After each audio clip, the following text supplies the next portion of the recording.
Om Namo Bhagavate Vasudevaya. Om Namo Bhagavate Vasudevaya.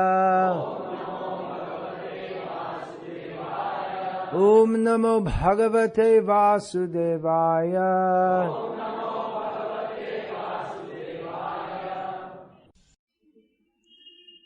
You're all very enthusiastic in kirtan, that's very nice. Hare Krishna. However, there's also, just like if you hear Prabhupada, the standard kirtan of him chanting, he starts off with Vandeham Shri Guru, then goes on to Shri Krishna Chaitanya Prabhu Nityananda, and then Hare Krishna. Starts off very slowly and gradually goes quicker. So beginning very slow and sweet, and then gradually get faster. So I was trying to do the kirtan like that, but others were insisting that we should immediately go fast. But fast kirtan doesn't always mean best kirtan. There are different moods also. So generally in kirtan, traditionally it's start off slowly and then gradually go faster. So, if any other time I happen to be doing kirtan here,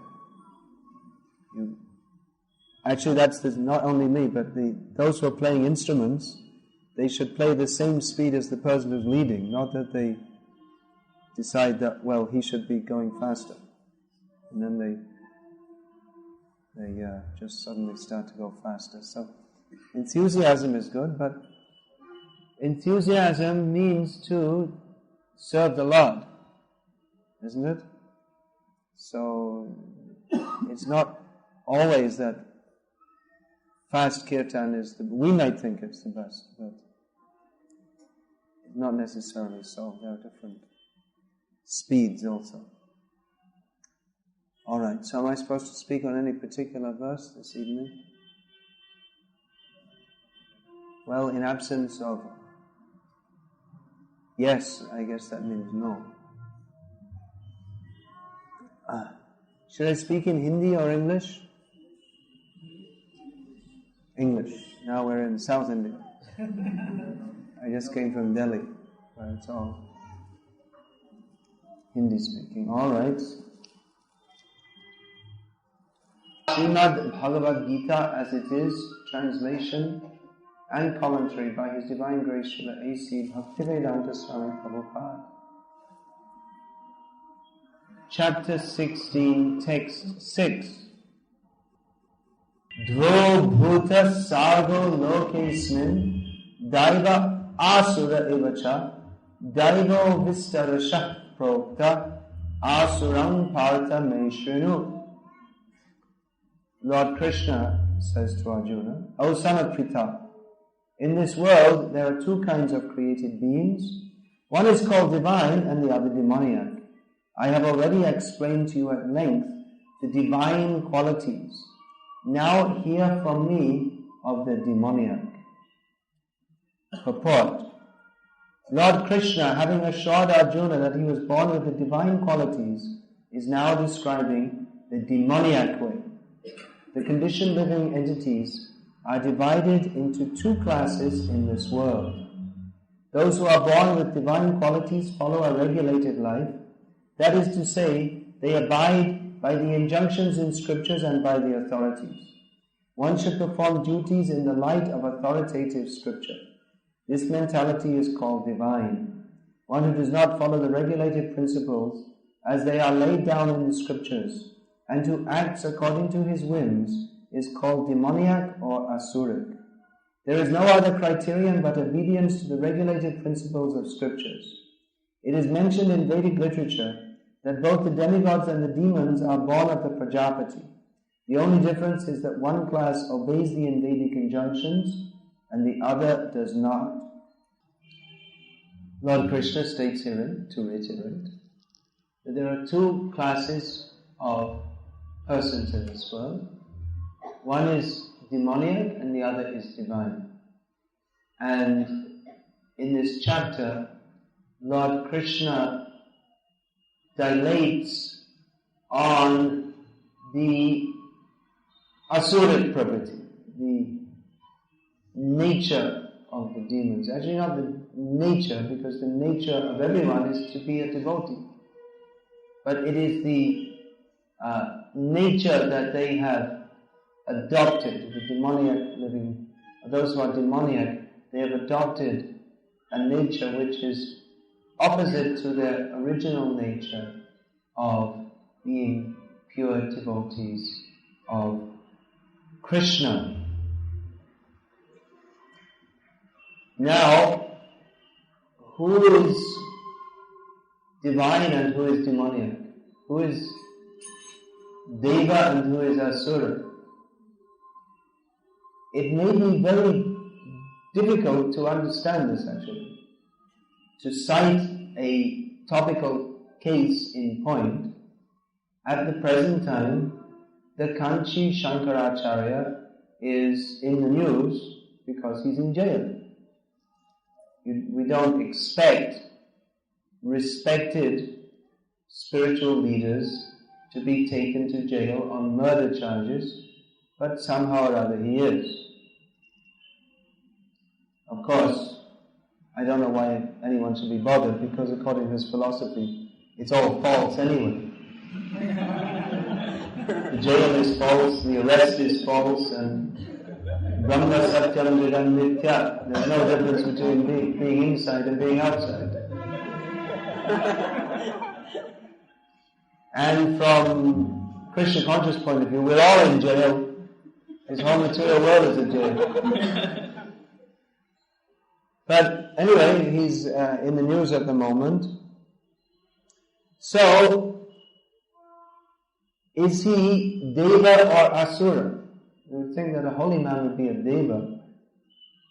But according to the description of Bhagavad-gita, as described in the just two verses from this one. Asatyam apratishtamte jagadahur.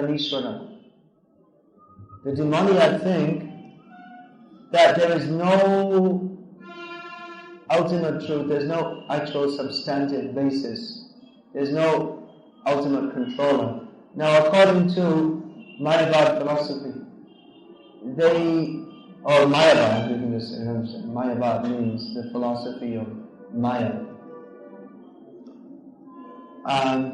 They recognize the presence of Ishvara, but he's not really Ishvara. Ishvara means the controller, but he's not an independent controller. He's also not the ultimate truth. Ishvara is also a product of Maya, therefore it's called Mayavad. Because they think that Ishvara is under the control of Maya. In other words, Ishvara isn't Ishvara at all. The Srimad Bhagavatam starts with the definition of the Supreme Controller, which is a kick in the face to Mayavad, that Janmadhya Seyataha, the Mayavad is also quoted, that the absolute truth is the source of all emanations. But Janmadhya Seyataha Vihat Itaratas Chatesh Pavigna Swarat, the source of all emanations is Om Namo Bhagavate Vasudevaya. Vasudev, Bhagavan, the son of Vasudev, in other words Krishna, who is independent and all-knowing. He is not dependent. His existence is not dependent on anything else. Rather, the existence of everything else is dependent on him. He is not a product of Maya. Mayavadis may also tell Krishna Lila, but they are demons. Even though they recite Krishna Lila, and they may talk of Bhakti. Yes, do Bhakti, it is very good. But their concept of Bhakti is that you do Bhakti, please don't lean. You can sit down, but don't lean. It's not respectful to the Lord. Plus also, this temple is an antadeva, so you're allowed to sit or stand, but don't lean. So, the Mayavadis will say, yes, do bhakti. Bhakti is very good for the less intelligent. That's their idea. That when you become more, by doing bhakti, you become more intelligent, and then you understand that the God who you're worshipping is less than you, because you become Brahmaleen, and the God who you're worshipping is not Brahmaleen, because he is manifested from Brahma. So you worship God to become more than God. It's all very complex, maybe a little difficult for you to understand, unless you've studied Prabhupada's books very carefully, which you should all do. Because if you don't do, you'll never understand bhakti. So, it may be difficult to understand, because this Mayavad, it's convoluted. Do you know what Mayavad means? Often people, when we say Mayavad, often people think that we're talking about Bhog-vilasi. The Bhog-vilasi, they're interested in getting money and enjoying life. But no, Mayavadi is another term for Advaitavadi. Means they who think that everything is all one. Everything is all the same. There's no personal God. And anyone who thinks like that, according to them, is in Maya. So who is a demon and who is not? Well, this question is answered in a parallel verse from Padma Puran, I believe it is. Prabhupada quotes it. Dvo bhuto sargo lokesmin daiva asura evacha. Vishnu bhakta smare daiva asura stadviparyaya. That the two kinds of living being, one is a devotee of Vishnu. They are called godly persons. And the demons are just the opposite. But it may be difficult to understand who's actually a devotee of Vishnu. Because the Mayavadis also recommend you chant Vishnu Sahasranam all over South India. We used to hear people chanting Vishnu Sahasranam early in the morning. Then it changed to the, instead of chanting it themselves, they played the Lakshmi Subramaniam cassette. And then they were staying up night watching TV, and they didn't get up early anyway. And when they did get up, they just play some cinema music. So things have changed. But this Vishnu Sahasranam used to be very widely chanted all over South India. Especially South India. In North India also, then it became only South India, and then it became Lakshmi Subramaniam, and now it's MTV. Things have changed. The degradation. Everyone has become a demon. But previously India was a land where the sattvic qualities, the qualities of devotees, previously India was a land of devotion. Now that's been much compromised. Anyway, to talk about this Vishnu Sahasranam, both the Smartas and the Vaishnavas would chant, but their motive in doing so was different. The Vaishnavas would do so as upasana for Vishnu, with the idea of prapatti and parampad prapti, in other words, going to Vaikuntha to serve the Lord. Whereas the Smartas would chant Vishnu Nam with the idea that by doing so we shall be free from sins. So the Smartas and the Vaishnavas, they may seem very similar in many ways, but the difference is a difference in understanding, in philosophy. But nowadays there's not much philosophy. People are very easily cheated. There are so many demons in the modern age who people think are great saintly sadhus, but actually they're great demons who are pulling people to hell because there is no philosophical understanding. The teaching of philosophy from Shastra has been stopped. Therefore, people are very easily misled. And people think that a sadhu, they should just tell, when they give some katha, upanyas, It should just be telling some stories. And the sign of a good lecture is if everyone laughs a lot. That means it's a very good lecture. Oh, that was a wonderful lecture. I really enjoyed it. There were so many jokes. But sadhu is not meant for telling jokes. The sadhu is meant for speaking the most serious subject matter. That we are suffering in this material world and we should worship Krishna. This is the duty of a sadhu. Sadhu is not meant to be an entertainer, but one who can entertain the best and throw in a few quotes from the Upanishads and sing a few bhajans. These demons are nowadays considered to be great sadhus. And especially if they're very good at telling stories. And even in our ISKCON, nowadays we find that it's often we should just tell many stories. Of course, stories are there. But we find that our acharyas, they would sometimes tell some brief stories to bring out philosophical points so that we can understand what is the Bhagavad-tattva vijnana, what is the scientific knowledge of the personality of Godhead. Just recently I was doing this TV shooting. You know, they have this, sometimes I'm giving lectures for TV. So someone else was doing that.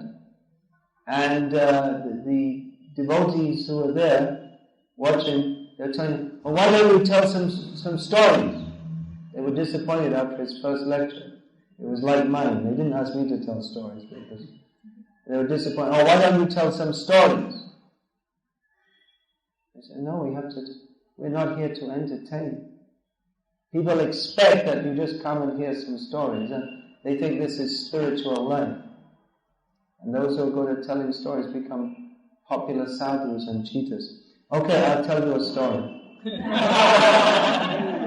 I wanted to tell you a story. I had some realizations last night. So this is a story. It's not a very nice story. Unless you're devoted to Krishna, you won't enjoy this story. And devoted to Krishna means not that we just tell stories of his stealing butter, but there are two phases of preaching. Prem pracharan or prashanda dalan. Preaching prem bhakti, but also subduing atheism. So this is the story. Story means it's a real life story.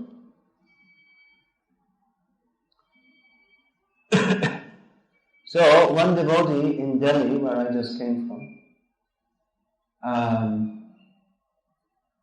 he was preaching in one area in Delhi, and one famous sadhu in North India, he's probably known here also. Sadhu means, we're using sadhu in the conventional term. He's actually not a sadhu, he's a demon. It's not a joke, it's a fact, according to Bhagavad-gita. So he is very famous, and he goes and he has big programs, and he tells lots of stories, and he misleads people. And after each program he invites, come and take Diksha. And in this way he has so many so-called disciples. But they're not disciples because he's not a guru. He's not qualified to be a guru, even though he knows some Sanskrit, and he has a long beard, and he quotes from the Upanishads and this and that. But he's a demon. Only one is qualified to be a guru who's a pure devotee of Krishna. That is described in the Shastra.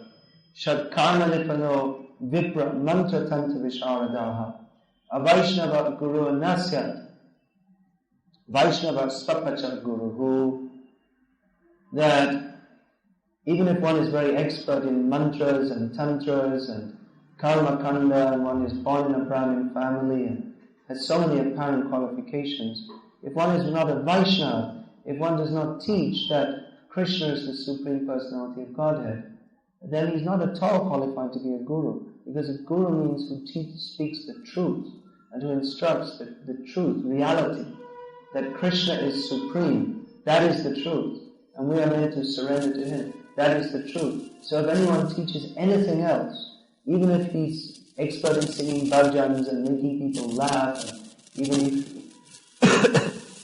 if he teaches how to get free from stress and all this kind of thing, then he's not at all qualified to be a guru. He needs to be a disciple. But a Vaishnava, even if coming from the family of dog eaters, he is a guru and must be a guru, because he can teach others what is the actual truth.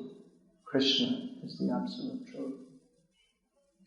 So this devotee, he found the whole area contaminated by this rascal who calls people and then says, "You become my disciple." And what mantra? You want Ganesh mantra? Okay, take Ganesh mantra. You want Krishna mantra? Okay, take Krishna mantra. You want Shiva mantra? Okay, take Shiva. You want Durga mantra? Take this. Whatever you like. But what is the meaning? Guru means he should change the lives and establish this is the truth, not whatever you like, then what's the meaning of being a disciple? So anyway, after that, this devotee he held a seminar in that area, showing in a series of lectures over several days, how this person is not at all a guru, but rather a cheater. And a few people acknowledged that and took to Krishna consciousness, having just been initiated by this big rascal. So-called initiated. It's not initiation. It's not diksha. But what they think in this cheap thing, that you just see a sadhu, so-called sadhu for the first time, and he calls you and you take so-called diksha, and he doesn't instruct you even in sadhachara.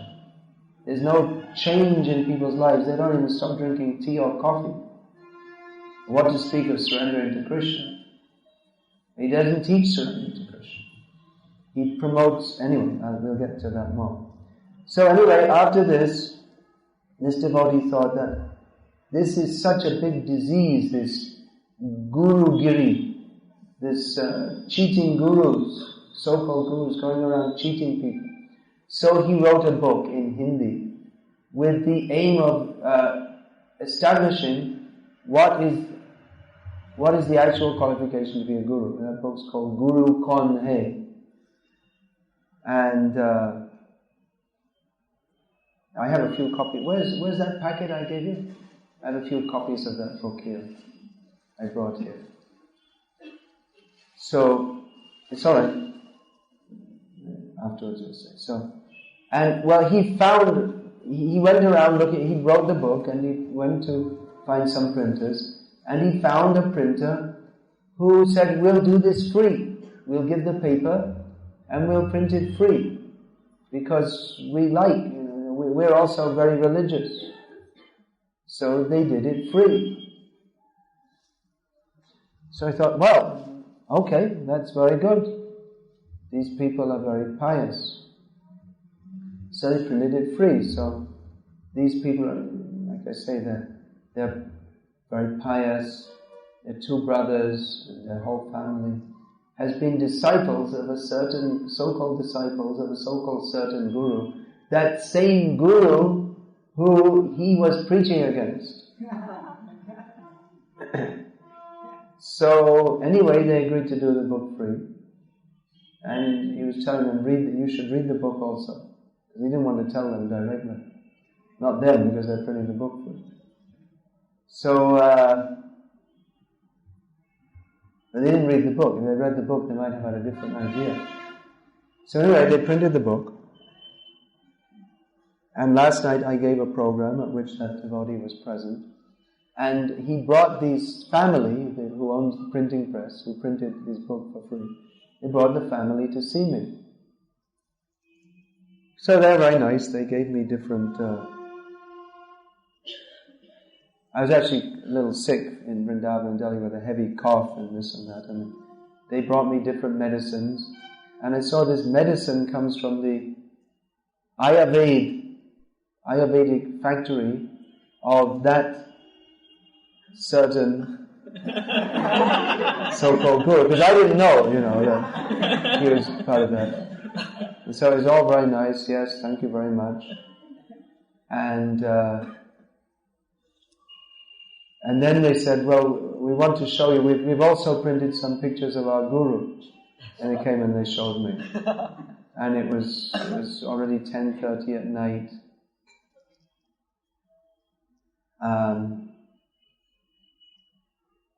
So one prominent feature of this guru, like so many of these other bogus gurus, is that they promote themselves. They don't, just like Prabhupada promoted Krishna, but these persons, they like all their followers and all their stickers, they're just posters of themselves, pictures of themselves. So they showed me a picture of him, and I told them, oh, you are very unfortunate to have him as your guru. And they were shocked. So there was some discussion. I said, actually this man is a cheater, because he's not teaching the truth. He's not teaching that Krishna is supreme.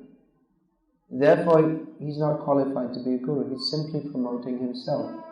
He doesn't teach even the basics of sadhachara, of that you can do whatever you like and be a so-called. So in so many ways, we went through, or I was telling them how guru means he teaches the truth as established in Shastra. So they asked me, well, where in Shastra does it say that Krishna is supreme? So that's an easy one, and I gave them a few quotes. But you could see that they were just avoiding. They having said that, they didn't accept it. Then they said some other thing. They changed the subject. So you could see that actually for all their piety, one day they printed a book for free and they bought some medicines. They're actually not at all sincere. They didn't, when it was established Krishna is supreme, therefore a guru's duty is to teach about Krishna. Instead of accepting that, then they brought up some other thing. They said, well, many people say bad things about our guru, but actually he's very good. Wait a minute, what about this point? They said, well, there are so many different scriptures. And so, but they didn't want to accept the point. So it was seen that for all their apparent piety, they were actually demoniac. And they said, well, you see, he knows all the Vedas and Vedanta and everything. And he speaks, so I told him, he speaks all the Vedas and all the Vedantas and cheats you. Because he doesn't come to the actual point. He speaks all the Vedas and all the Vedanta to cheat you. So then I asked them, then what is your goal of life actually? He said, Ananda. I said, no. That this shows actually your demoniac quality. This was all said no one started shouting or anything. It was all spoken in a very subdued tones, but it was a heavy discussion. And they the mother kept on saying, no, we should go, Swamiji has to take his milk. It's alright, it can wait, this is important. I take milk at night to nourish the body so that I can preach Krishna consciousness. And now I'm preaching Krishna consciousness. So what's important, the milk or the preaching? So they're trying to go away. They wanted to go away so that they could just live in their illusion and say, well, maybe Swamiji got a little bit angry, but that's all right. And they didn't really want to face the topic. They want to go away and not hear anymore and just pretend they didn't hear it or something. And you say, my goal of life is Anna. So I said, well, this shows actually that you're misguided. You don't know what the goal of life is. That you want your own enjoyment, which you define in terms differently from that of serving Krishna, which is actually the demoniac spirit. We should actually be inquisitive to understand the absolute truth. So eventually, anyway, they went away, and I don't know if they'll print any more books for that devotee, but anyway, it's our duty to speak the truth, whether people like it or not. Mostly people don't like it. Mostly they don't like it. And then afterwards I was speaking with the devotees, even though it was 12 o'clock at night. And by that time, it's quite a long discussion. So I was just thinking, in the lecture I'd given that evening, in which they're present, I was talking about the relative positions of karma, jnana, yoga, and bhakti. But I was thinking that after that discussion, I understood, this was my realization, that this discussion was lost on them, because without understanding what bhakti is, what it actually is, then to say karma, jnana, yoga, bhakti, people have no idea. It's above their heads. Practically speaking, to preach, to have people understand what is Krishna consciousness, we have to speak very basically. Even if we talk of bhakti, people say, oh yes, bhakti, very nice, but they have no idea what actually bhakti is. Unless we understand from Shastra and from the Acharyas what bhakti is, and then we think bhakti is maybe offering a light and singing a few bhajans and praying to God who is ill-defined, not to be defined. Pray to Krishna if you like, you can think Krishna is God, that's bhakti. So many misconceptions.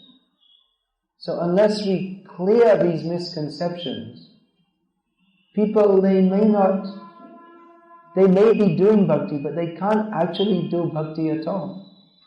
It will be all mixed with offenses. And they'll retain their material attachments. Unless we clearly define what is bhakti, that means, who is Krishna? Who are we? What is our relationship with Him? Unless we make it clear to people that the only goal of life is Krishna consciousness, then they're never going to be on the path of Shuddha Bhakti. They could be chanting Hare Krishna even for years, but will all be some kind of Karma Mishra Bhakti or Mayavad mixed Bhakti. Unless the misconceptions are cleared out from the beginning. That's why I see sometimes people who have been coming to our temples for a long time and they're chanting and this, but they're still worshipping demigods. Because no one wanted to offend them by telling them that this is all nonsense. You have to worship Krishna only. And they hear in the class, Savadhaman Paritaja. What is the practical application? Someone has to go to their house and clean it up. That means clear out all the pictures of bogus gurus. Clear out all the books written by these cheaters and rascals in the name of spiritual life. Someone has to tell them at some point that practically everything you learned in the name of Hinduism is totally bogus. Because what's going on in the name of religion nowadays, it's practically all cheating. All these so-called gurus, they're actually demons because they don't teach to surrender to Krishna. Therefore they're demons, because the demons, the business of the demons is to deflect us away from surrender to Krishna. So unless we understand all these things, then our bhakti it won't actually be bhakti. We may be offering a light to the deity, thinking this is a nice statue, not understanding this is Krishna. Therefore we have to hear regularly from pure devotees. And pure devotees doesn't necessarily mean one who's always apparently fainting in ecstasy and telling nice stories about Krishna. But a pure devotee means one who is concerned to help others become pure devotees and therefore speaks the truth to them whether they like it or not. A pure devotee is a servant of the absolute truth. He's not the servant of people's misconceptions. If we don't speak the truth straightforwardly, then we are simply dancing dogs of what they want us to be. People want that a sadhu should be very nice, And you come to him and you, yes, yes, yes. And he goes, yes, yes, yes. And you're very nice and he's very nice and you're all in Maya. No one makes any progress in Krishna consciousness. No one gets free from their misconceptions. No one gets free from their material attachments. Because you just come to the sadhu and with all your material attachments, and he says, oh yes, you're very nice, you're very good. And you think, yes, I'm very nice, I'm very good. And you walk away with all your material attachments. So by telling you that you are very nice and you're very good, the sadhu is cheating you because you're not nice, you're not good, you're a rascal, because you're not surrendered to Krishna. And his duty is to tell you that as long as you don't surrender to Krishna, then you're not on the path of actual auspiciousness. Actual auspiciousness is not to take some blessing to perpetuate your material life, but actual auspiciousness is not this Ashirvad business. Ashirvad. But actual auspiciousness means you should sit down and hear what you do not like to hear. If you think, yes, I went to this lecture and I really enjoyed it. When people tell me, I really enjoyed your lecture, I think, what did I do wrong? If they enjoyed it, there's something wrong. Rather, if the enjoyment comes, but the enjoyment comes, that means the enjoyment is like the enjoyment of when you're constipated and you pass stool. Or when you have a toothache and the tooth is pulled out. It's painful, but afterwards there's relief. So if we're not getting free from material attachments, if we don't understand that the only purpose of life is to surrender to Krishna, the Supreme Personality of Godhead, and if we're not made to understand that, then there's something wrong. That Krishna consciousness is not a religious path, but it is the only religious path. This is not fanaticism. It just happens to be a fact. Krishna consciousness is not part of our lives. It's not even if we say that the main purpose of my life is Krishna consciousness, that is also incorrect.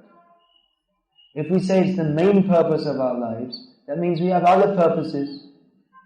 But Krishna says, Sarvadhaman parityajya mamekam sharanam vraja. No other purpose. You surrender to me. Krishna consciousness is the only purpose of life. So, anyone who's teaching anything else is simply a cheater. And we may think it's very nice. Oh, I get the blessings from Swami. He's running an Ayurvedic, he's helping the people by running Ayurvedic factories. Yes, an Ayurvedic factory. It's very good, you see, then people can get healthy and they can enjoy life more, separately from Krishna. So even Ayurveda, that can also be demoniac. If it's anything in this world, even Ved, even you're chanting Ved mantra, but if the purpose is how to live in this world not surrendering to Krishna, or even if the purpose is how to get mukti without surrendering to Krishna, is all demoniac. So we should understand this. That we are spirit souls. We are part and parcel of Krishna. And our only duty is to surrender to Krishna. Surrender to Krishna means to do everything for His pleasure. Now, we are in this material world because we desire to be separate from Krishna. We desire to be enjoyers separately from Krishna. So basically the whole mood of the material world is demoniac. And the only godly tendency is that of acknowledging that I am the servant of Krishna eternally. I have no other dharma. The only real dharma is to surrender to Krishna. As Krishna states in Bhagavad-gita, Sarvadhaman parityaja mamekam sharanam vraja. There is nothing but this. So, anyone who is teaching anything else but this is not our well-wisher. Anyone who is teaching anything about this should be avoided, because by such teaching they are simply sending us in the wrong direction. And more dangerous are those who apparently as sadhus, they're apparently teaching us something religious or spiritual, but they don't teach us to surrender to Krishna, who is the summum bonum, absolute truth. If they don't teach that, they're the worst cheaters and the worst demons. Worse than Kamsa, worse than Jarasandha, worse than Ravana. Ravana, Kamsa, they were clearly demons. They were not pretending not to be demons. They were saying that they openly said, we hate Krishna, we hate Rama. It's very clear, demons. Even Hitler, he is very clear, he didn't pretend to be a religious person. But these persons who pretend to be religious and spiritual, but who teach anything else but surrender to Krishna, they're worse than Hitler, worse than Stalin, worse than Kamsa, Jarasandha, Ravana, because they are pretending to be our spiritual well-wishers. But in the name of spiritual life, they are misleading us, and instead of setting us on the path of auspiciousness, in the name of religion, they are opening wide the doors to hell. So please be very careful and understand this Krishna consciousness clearly, what it is. If we understand what it is, in the beginning we may not like it, because Krishna consciousness means that to surrender to Krishna, we have to give up all our material attachments. And we don't want to. So we think, I'll have Krishna and have my material attachment also. Well, there is some provision for that. There is some provision. Because this world being what it is, and ourselves being so miserably fallen and attached, there is some provision for that. That yes, you can live with your family, but in family life, you have to give up the material attachments. By, in family life, making the center clearly Krishna consciousness. Otherwise, if it's simply that, the main interest is how to enjoy family life, and we also have a picture of Krishna in the corner that we wave some incense at when we remember, then that is not Krishna consciousness. That might be a little bit better than something else. But this Krishna conscious movement is not meant to create a class of materially attached people who worship Krishna. It is meant to create pure devotees of Krishna, persons who are surrendered to Krishna. So even if we do have material attachments, at least we should recognize them. And then we can start to overcome them. We should know what is Krishna consciousness and what is Maya. And not try to mix the two things up like these demoniac so-called gurus. Yes, this is chant some Veda mantras, but take Ashirvad from Guru. This is the main point I was telling to these people, why he's a demon. Because they take all the worship that is meant for Krishna and direct it towards themselves. They'll have big pictures of themselves everywhere, and they enjoy being worshipped. Guru should be worshipped, but as a representative of Krishna, and he should direct the worship of his disciples toward Krishna. Not that he makes himself the central object of worship. He should be worshipped because he is in relationship to Krishna. Not that he sets himself, you get that point? Not that he sets himself up as an independent object of worship. So such persons, they're actually very great demons, because they want that tendency to approach a guru and to engage in spiritual life. They take that and they direct it towards themselves instead of directing it toward Krishna. Therefore, these persons are the worst cheaters. We should be very careful.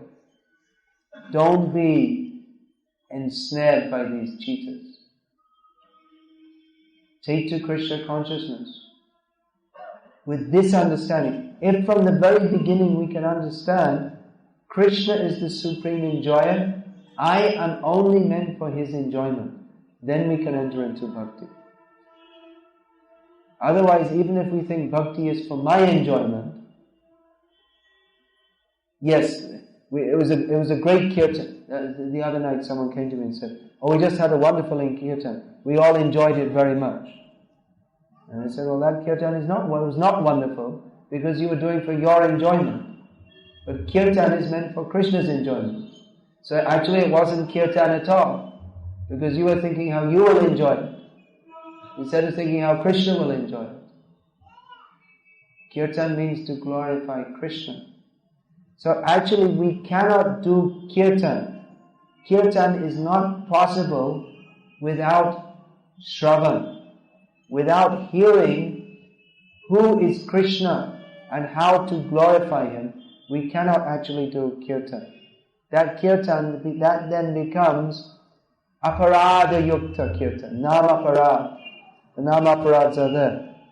To consider the devas equal to Krishna, to think that, just like the smartas I was saying, they chant Vishnu Sahasranam to get rid of sins. Therefore, they think that, well, you can chant Hare Krishna and others are doing some yajna or others are doing some fasting and it's all the same.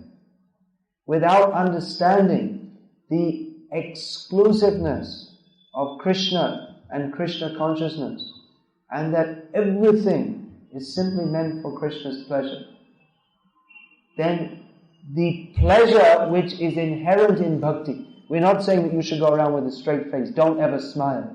Definitely bhakti is the cause of the highest happiness.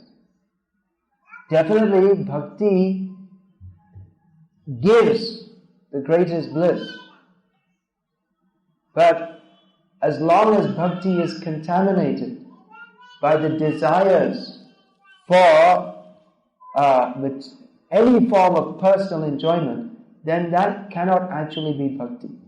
Bhukti mukti spriha yavat pisachi hridi vartate tavat bhakti sukhasyatra katam abhyudayat jayat.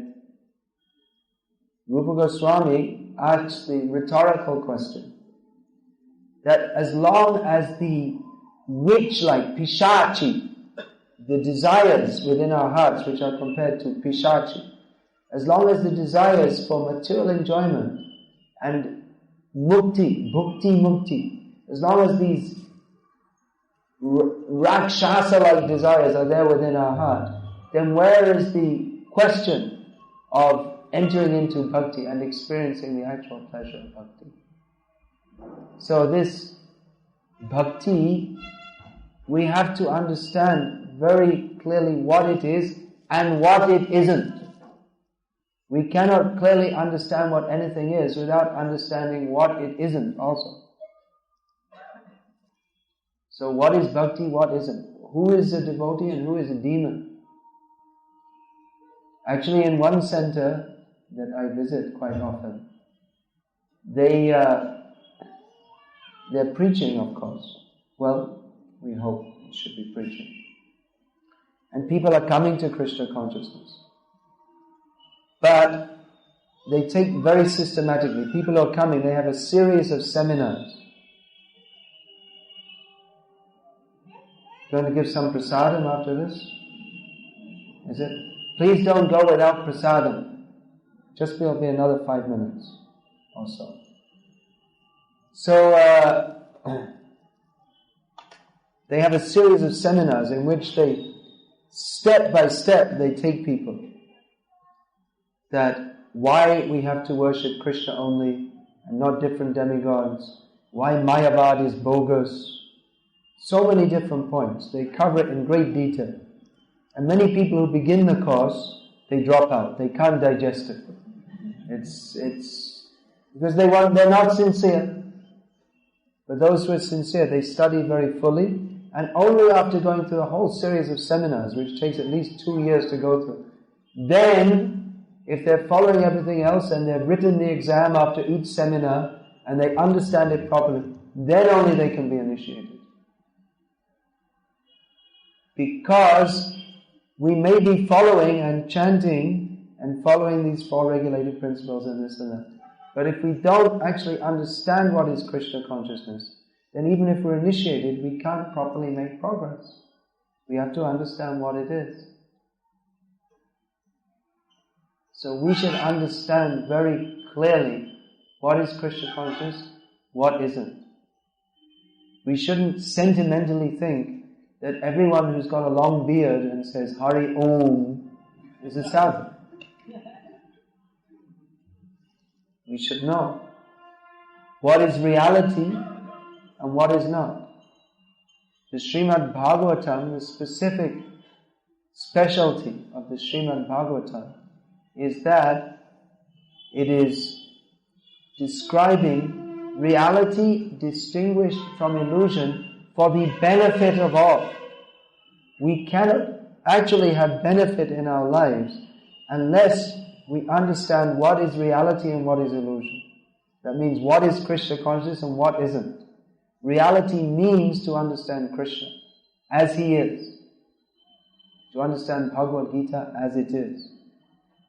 And if we don't understand Bhagavad-gita as it is, then we may know all 700 verses of Bhagavad-gita, but it won't help us at all. We may have memorized them, but unless we understand what are the teachings of Bhagavad-gita, we cannot actually be benefited. So this Krishna consciousness, it is when Prabhupada was asked about what is Krishna consciousness, there's one interview you'll find in this book, Science of Self-Realization. Prabhupada said, Krishna consciousness is not a religion as such, but it is a thorough education in the principles of spiritual understanding. So please take this education. We need to be educated. We are all, in terms of spiritual knowledge, we are like foolish children. Children are foolish and no one resents them for that. But they should go to school. Not this demoniac school where they teach you Darwin's theory, but the general idea is that children should be educated. And then they can become sober. They can understand what is what. Of course, in the modern schools, they teach you how to become a demon. Unfortunately. Slaughterhouse education. But that example is there. So in the same way, in terms of spiritual knowledge, we are all foolish. Unless we have education in spiritual knowledge, then we will remain foolish. So this idea, you just go to a guru, he gives you diksha, and then he gives you ashirvad, this is all nonsense. The guru is supposed to give spiritual education. If you say, well, the child, yes, I send my child to school. They go to school, but in the school, they just go to the school, and they don't get any education there. They just simply play all day. Then what's the meaning of their going to school? So in the same way, if you get a so-called diksha, but there's no spiritual education, then it's meaningless.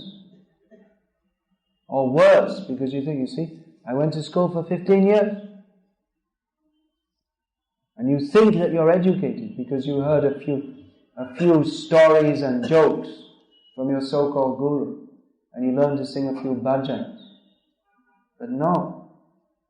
Spiritual education means to discriminate between matter and spirit, to discriminate between Sat and Asat, to know who is Krishna, and what is Krishnetara, everything that is conceived of outside of a relationship with Krishna. In other words, Maya. What is reality and what is Maya? Vitirtam yat pratiyeta na pratiyeta chatnani yad vidyat atmanomayam yata, what is that? Yata tamaha. Yata andam yata tamaha. That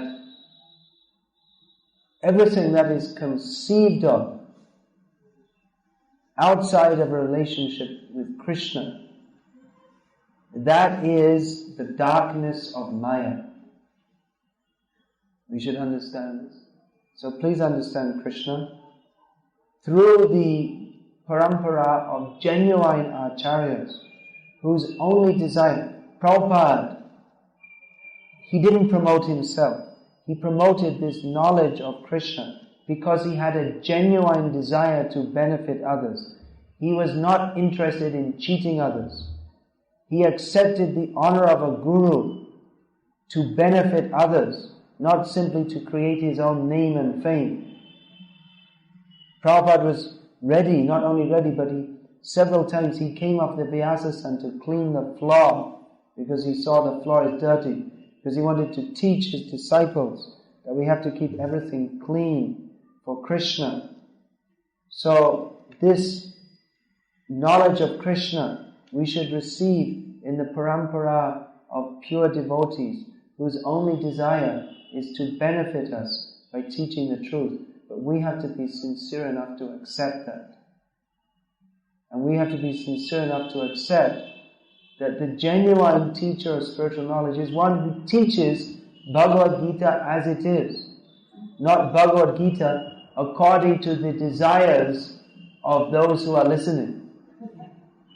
But we should teach Bhagavad-gita according to the desire of Krishna, for Krishna's pleasure, not for the entertainment of the listeners. This we should understand. Otherwise, if one accepts the position of a sadhu and just entertains others, then he becomes like a prostitute. She entertains according to the desire of others. So that is not a sadhu. That is just like a prostitute. And he's a cheater. And he's an atheist. Because unless we speak Bhagavad-gita as it is, then we're not recognizing Krishna as he is. Then we become an atheist. We become an enemy of the Vedas. We may be speaking Ved, but we are an enemy of the Vedas because while speaking Ved, we are speaking against the purpose of the Veda. It's just like someone goes to a doctor and the doctor speaks, yes, you have this condition and that condition, and speaks all medical knowledge and then injects you with poison and kills you. Recently in England, they found one doctor. He'd killed over 300 people. They came to when he killed the mayor of the city, then they discovered.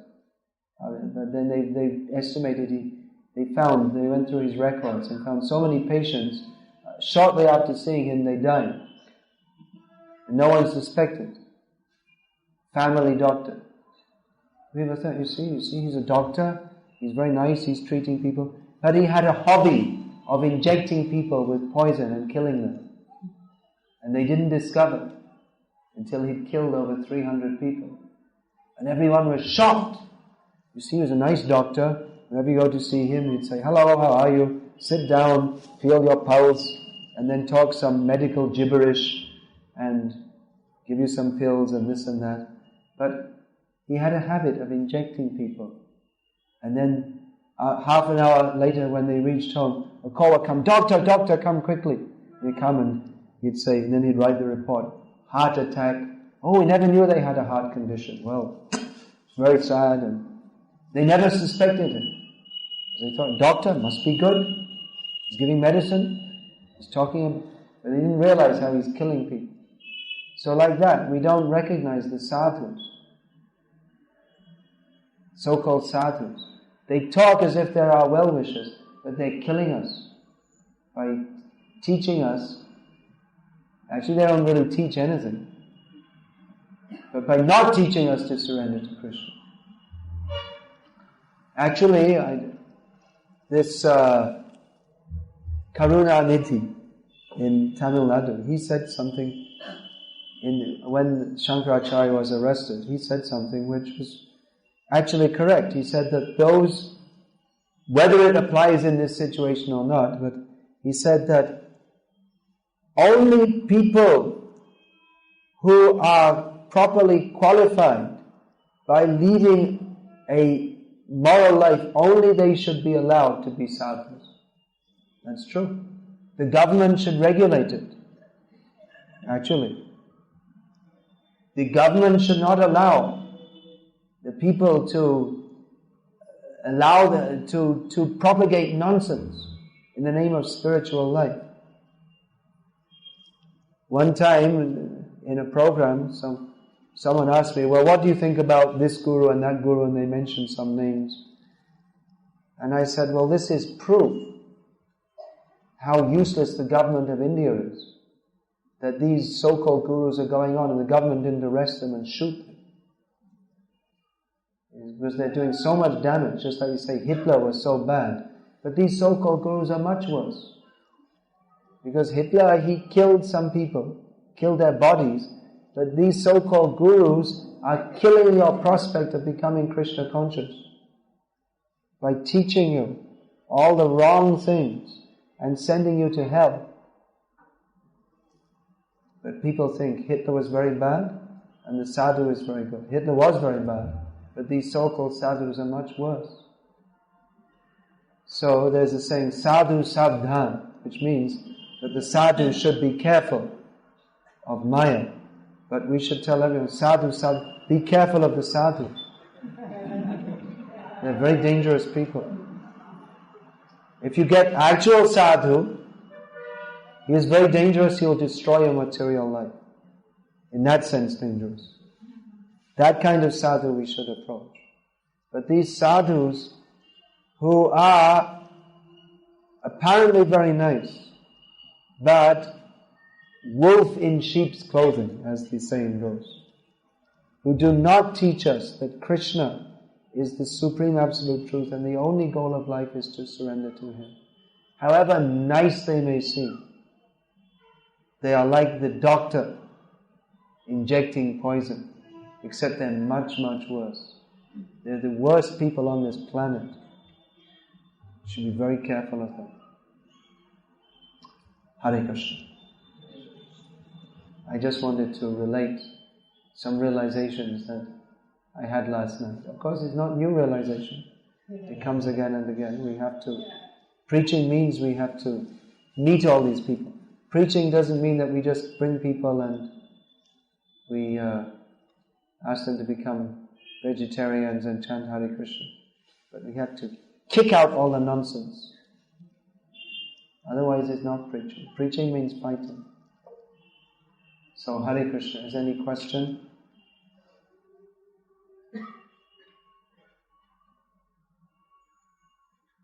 Yeah, please. What would you say about someone who preaches that everyone should surrender to Vishnu but not Krishna? Someone who preaches that we should surrender to Vishnu and not Krishna. Vishnu is supreme and Krishna. That's all right. It's not as complete understanding as understanding Krishna as the Supreme Personality of Godhead. If they actually preach that we should surrender to, but then they should teach us how to do it also. If they preach surrender to Vishnu in between your tea breaks, then that's not teaching surrender to Vishnu. Here it's coffee breaks. Coffee. How do you say in South India? Coffee. Coffee pili. Abhi to coffee chodo. Bhakti karo. Coffee, no. One glass of coffee is too much. Don't drink coffee. They should teach. how to do. And they should teach what is reality distinguished from illusion. If they say surrender to Vishnu, but you should also do this and do that, and it's all right to be a good materialist and you give me plenty of money in our big temples and get a good reputation, then where's the surrender actually? It's not surrender to Krishna and something else. Then that's not surrender. Surrender means only surrender. Otherwise there's no surrender. Unconditional. Ma may come. Unconditional.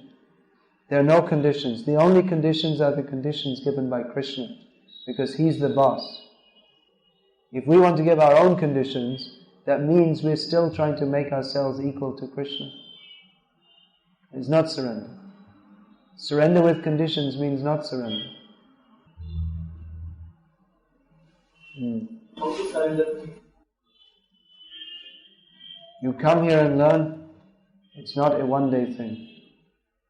First of all, the question is how to surrender. First of all, we have to hear.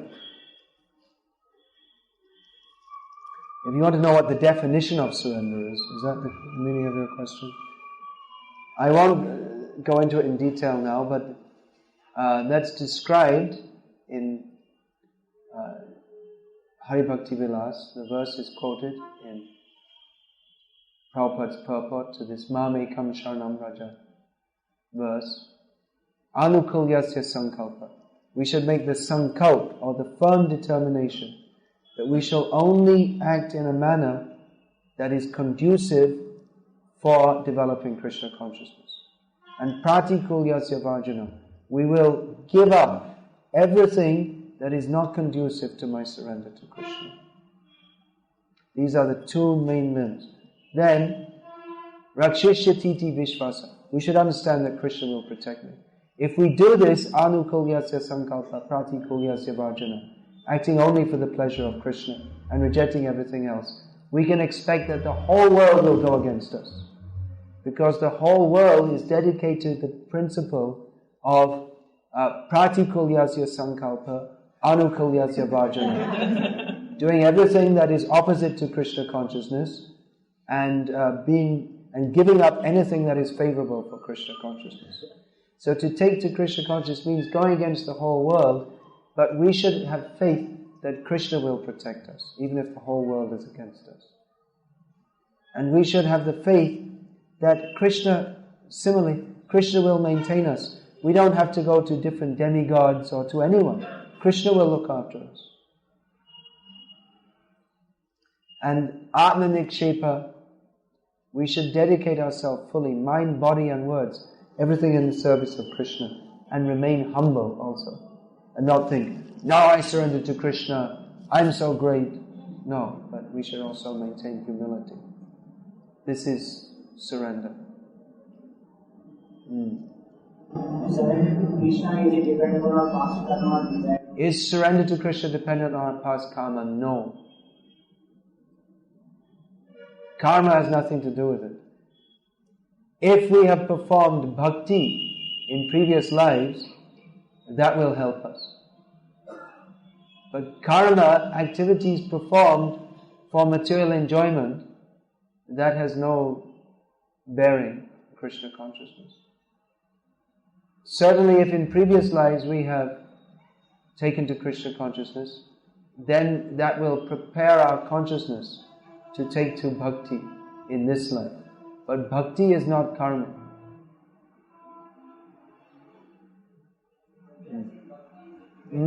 Sorry? To progress in bhakti. Is it depend upon the individual soul or the desire of Krishna? To progress in bhakti, is it dependent on the desire of the individual soul or the desire of Krishna? Well, Krishna desires that we all progress in bhakti. Krishna doesn't desire that we won't progress in bhakti. So it's up to us to make our desire one with his desire. And Krishna will help us. Yeah, please.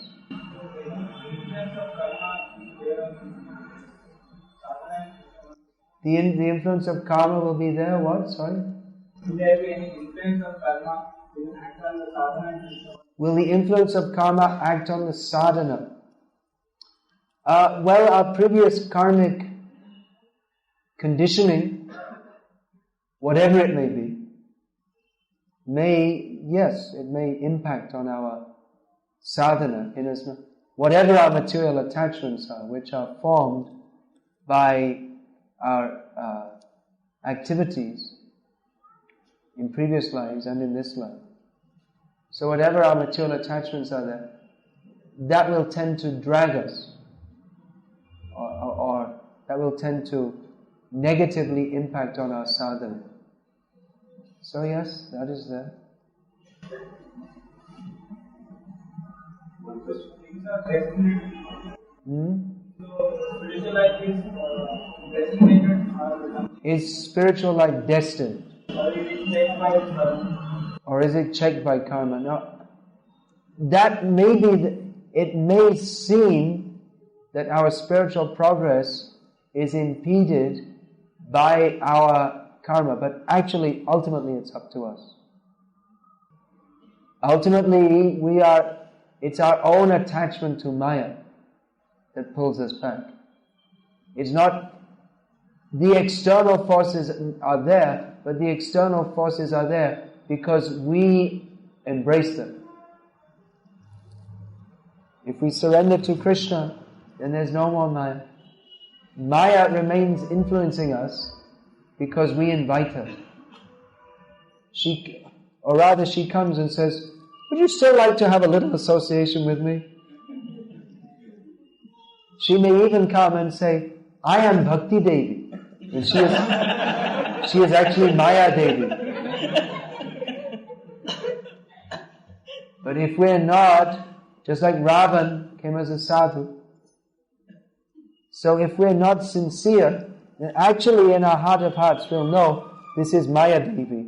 But because she wants to present an excuse whereby we can cheat ourselves to think I'm doing bhakti, when actually it's maybe for my own name and fame, or it's not really Shuddha Bhakti, but it's Kama Mishra Bhakti. Just like someone may say, well, I want to have a good job and a good career, because then people will respect me and I can preach better. But that's the excuse. But actually they want to have a good job and a good career because they're attached to material enjoyment and name and fame and position. But they say, oh, I'm only doing it for bhakti. So in the name of bhakti, they're embracing Maya. So Maya may come in the form of bhakti. And we know, but we're very clever. But actually we're not being clever. Maya is again catching us. Real cleverness is to recognize that, my dear Maya Devi, you are a great devotee of Krishna, you please leave me alone. It's your duty to tempt me, it is my duty to humbly request you to leave me alone. And if you say like that, she'll leave you alone. If we say, oh, you're a great devotee of Krishna, come, let us do sadhana together. Then she'll say, oh yes, how nice. And we'll go on increasing our material attachments in the name of bhakti. Yeah, you had a question. Namo Vishnu Padaya, Krishna Padaya. First we are calling Vishnu. No, we are addressing the spiritual master as Vishnu Pad, one who is at the feet of Vishnu, one who represents Vishnu. Vishnu Pad is a name or it's a title for the Guru. But yes, we say that first because it establishes why he's Guru, because of his relationship with Vishnu. We'll finish there. Hare Krishna. All glories to His Divine Grace, Srila Prabhupada, who very kindly taught us what is Krishna consciousness, and very kindly